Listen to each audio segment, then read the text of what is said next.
দর্শক শুভ দুপুর।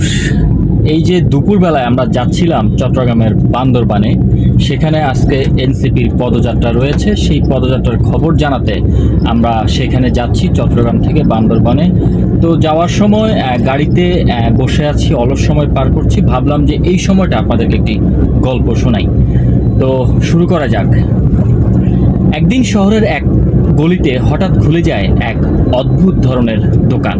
দোকানের নামকরণ করা হয় সময় বিক্রয় কেন্দ্র। সাইনবোর্ডে লেখা ছিল, চাইলে সময় কিনুন, পুরনো সময় ফিরিয়ে আনুন, অথবা ভবিষ্যতের ঝলক দেখুন। এখন এই দেখে সবাই ভাবলো এটা হয়তো কোনো নাটক বা কৌতুক, কিন্তু কৌতূহলবশত এক লোক দোকানে ঢুকে পড়ল। দোকানদার তখন বলল, আপনি কি অতীতের কোনো সময় ফিরে পেতে চান, অথবা ভবিষ্যতের কোনো ঝলক দেখতে চান? তখন লোকটি বলল, হ্যাঁ, আমার ছোটবেলার সময়টা, অর্থাৎ মা বাবার কোলে যেই নির্ভরতার সময়টা ছিল, সেই সময়টা ফিরিয়ে পেতে চাই। তখন দোকানদার জবাব দিল, মিলবে, কিন্তু তার দাম দিতে হবে। তার দাম হলো আজকের সময়। আপনি যদি আজকের সময়টা হারান, তাহলে সেই পুরনো সময় কিছুক্ষণের জন্য ফিরে পাবেন।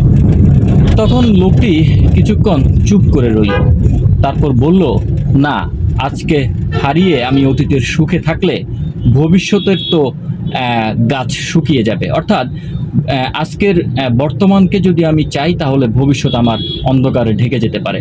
তখন দোকানদার হেসে বলল, আপনি ঠিকই ধরেছেন, সঠিক উত্তর বলেছেন।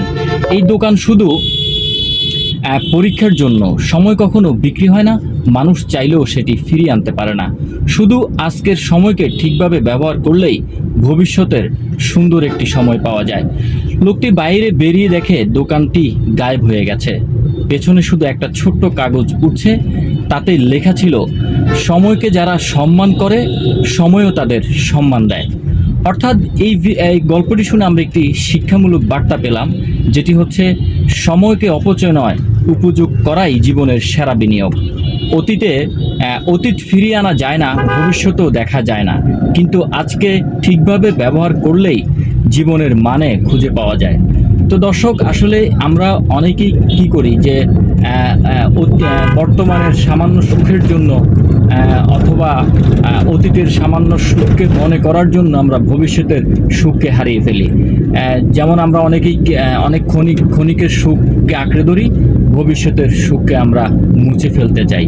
তো এই বার্তাটি কিন্তু আমরা এই গল্পটি থেকে আমরা বুঝতে পেরেছি যে অতীত কখনো আসলে আমাদের সামনে আসবে না, এবং বর্তমান এবং ভবিষ্যৎ এই দুইটি বিষয় নিয়ে কিন্তু আমাদের ভাবতে হবে এবং সময়ের মূল্য দিতে হবে। এবং আমরা যদি সঠিক সময়ে সময়ের মূল্য দিতে পারি, তাহলে ভবিষ্যতের সময়গুলো আমাদের নিশ্চয়ই ভালো কাটবে। তো দর্শক, এই ছিল আপনাদের জন্য একটি ছোট্ট গঠনমূলক অথবা শিক্ষণীয়মূলক একটি ভিডিও বার্তা বা গল্প।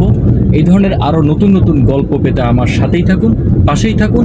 পরিশেষে সুস্থ থাকুন। আল্লাহ হাফেজ।